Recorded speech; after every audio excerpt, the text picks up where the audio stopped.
How's it going? Dave from Comic Book Investments. So, DC Fandom just dropped some 3 trailers and first looks on their upcoming movies.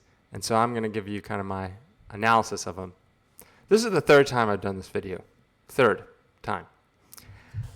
Starts off with I was going to do my real reaction to watching them. And then I realized after I filmed the entire thing and I go to upload it, that I didn't turn my mic on. So you can't get my reaction to watching these for the first time. So it's like, it won't be an honest reaction. So then I start filming it again. And then people start coming to my room and like talking to me. And I'm like, well, now I have to start all over. So third time is charm. Here we go. So they dropped the Batman trailer. A lot of this stuff was in the first trailer. But, you got the Riddler here. You don't see who it is. I have no idea who's playing him. Sometimes I don't really want to know. The less I know, the more it makes it interesting for the movie. He puts his little question mark in his cup, right? And it's a green cup. Then we got some scenes of Batman and some like Joker-looking thugs. I think this is going to be like year one Batman, because that's how it kind of seems. Like his Batmobile is just looks like a car, nothing special. Even though they kind of did that with the Christian Bale stuff. Whatever, that's fine. He looks like he's talking to someone here. I have no idea what he said. Find the girl, find the guy, fire, death. I have no idea what he said. Then we got, the Penguin, which is Colin Farrell, which he looks way different. So that's cool. Then we got emo Robert Pattinson, which I don't really like. I mean, he's trying to, like, he didn't want to work out because he was like, well, James Dean never had to work out for a role. It's like, well, times have changed, buddy. Superheroes need to work out. They need to be buff, right? This is how hard it is to pick up some weights. And there's a lot of rumors and turmoil apparently behind the scenes, and they might not even do another one, even though this one hasn't come out. And what if this is a huge hit? Then it's just going to be like, I don't know. Like, come on, just play Batman. Like, yeah, whatever. So I don't really care about Robert Pattinson. Then we have, Lenny Kravitz's daughter, right? Zoe Kravitz, I think. She's Catwoman. You got Batman hanging out with Penguin. This scene was pretty cool. There's one scene in here which I thought was pretty. Is this it? No, that was cool. He kind of has. I'm gonna mess up his name. Lee Bermoto. I have no idea. I have to look it up. It's on Instagram. He's a comic artist. This right there has that Lee something. He does like super high quality like Batman comics. Like Lee Bermoto. This part. That part, super cool. Because now it's like, okay, he has some special suit. And, because most criminals are going to have guns. So that helps that. The only problem is if I was a criminal, aim for the jawline. Like, I mean, if you hit through here, it could go back through into his neck, right? He has nothing covering here. So you could hit through like his jaw into the back of his throat. You could kill him that way. So why are you aiming at his chest? I don't know. These criminals are stupid. Maybe that's why they're criminals. Yeah, so it looks like it's going to be dark, which I like. I had no idea that guy was he's the ape from Planet of the Apes, Andy Serkis, and Gollum. He's the butler, Alfred. But yeah. So we got. That's cool.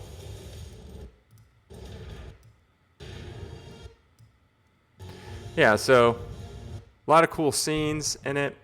Comes out, when is it, March or something like that? March. Which is an odd time for a big blockbuster.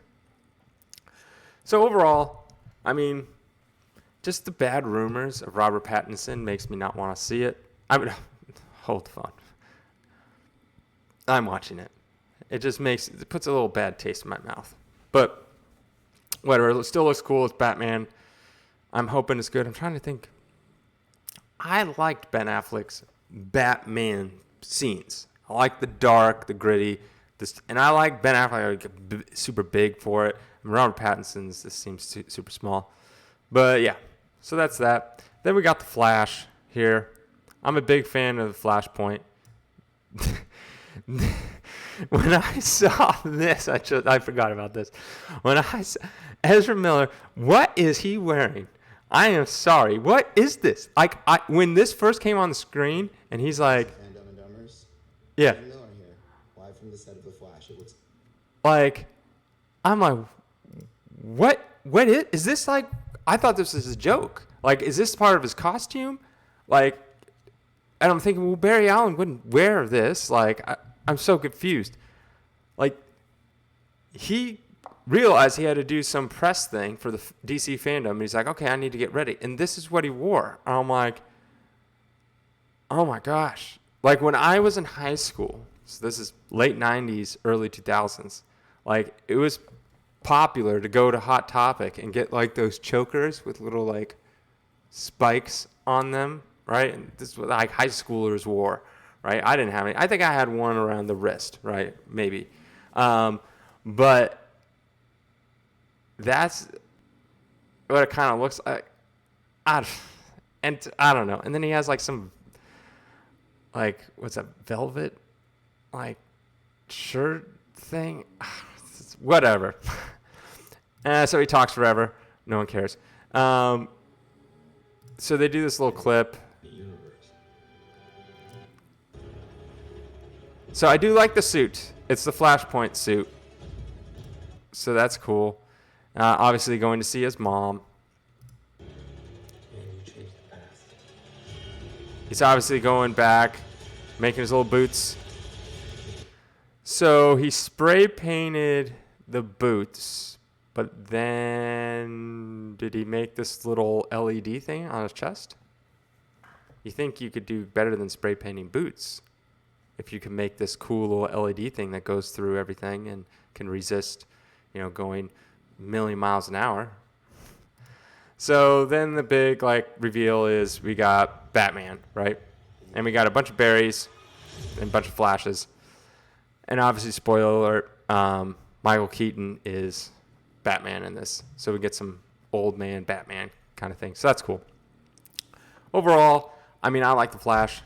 Where is he? He's right there. I love the Flashpoint series. I really don't like Ezra Miller as Barry Allen. I really don't. I just don't. I think, like, the worst line in that Justice League movie was when he's with Batman. He's like, oh, can I hang out with you or something like that? And he's like, I don't have any friends. And I'm like, so stupid. And maybe it's mostly the directors feeding him the lines. But then he also wears that stupid get-up. I don't know. I just don't like him as Barry Allen. Anyways, moving on. Then we got a first look at Black Adam. We got this terrible CGI right here. Then we got Pierce Brosnan, who's Dr. Fate.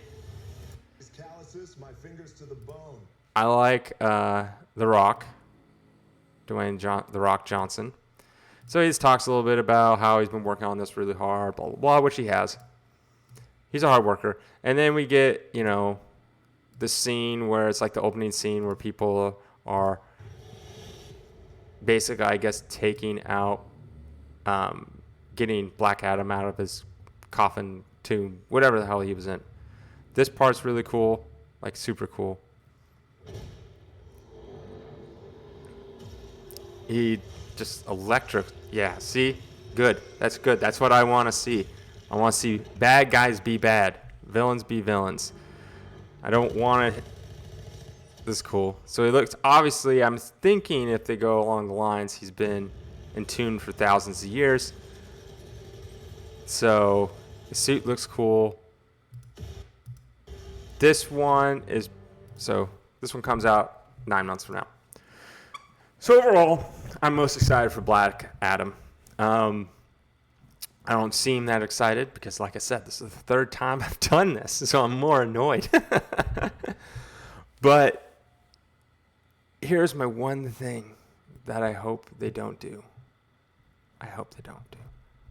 Do not make Black Adam a good guy at the end of the movie.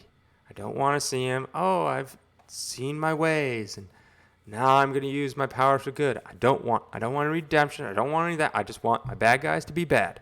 I don't want them to turn good. I want them to be bad and stay bad. The cool thing about what makes a good villain is someone that is, yes, you have those Ted Bundy type people that are just crazy, right? But a good villain is someone that thinks what they're doing is the right thing. Like Thanos, great villain, right? Because in his mind, he's like, this is how it should go. Like, I'm doing what's best for humanity, for the world, the universe, everything. That's what makes him a good villain. Like, then you have the opposite side is like the Joker. He doesn't care about anything. He just does what he wants to do, and that's what makes him a good villain. What makes Black Adam a good villain, if you haven't seen the Shazam and Superman versus Black Adam, this is like a animated movie, like 30 minutes long. So what he says, he picks up this human, and he has her by the throat, and he's going to kill her. And then Shazam's like, put her down. He's like, why do you care about these basically insects? He's like, when you walk on the street and you step on an ant, do you mourn that you killed an ant? No, because you realize that you're a higher form of life, and that's what it is. And he's like, you are a god among these people. Why do you care what happens to these people? They're just ants. And that is the line that defines who he is as a person, because that even happens in now. You have celebrities, or even like, hundreds of years ago, you had kings and stuff like that who looked at peasants as just, I'm way above them. They are nothing to me, So if they're in my way, kill them, whatever, who cares? Get rid of them. Like, just do my bidding, make my life better. So that's what makes Black Adam great, is because he's relatable. Like, you can understand, like, you might not do what he does, but it's like, okay, I could see how that makes sense in his eyes. Just don't make him battle, and then he sees the light, and then he is reborn anew. Just make him bad. Keep him bad, always bad. I know they have The Rock in there, and they're like, well, we need to make the Rock likable, and I don't know. He's already likable. Just make him bad. Just make him a villain. Make him kill everything all the time. He's never remorseful, does not care. Just make him bad. All right. Have a good day.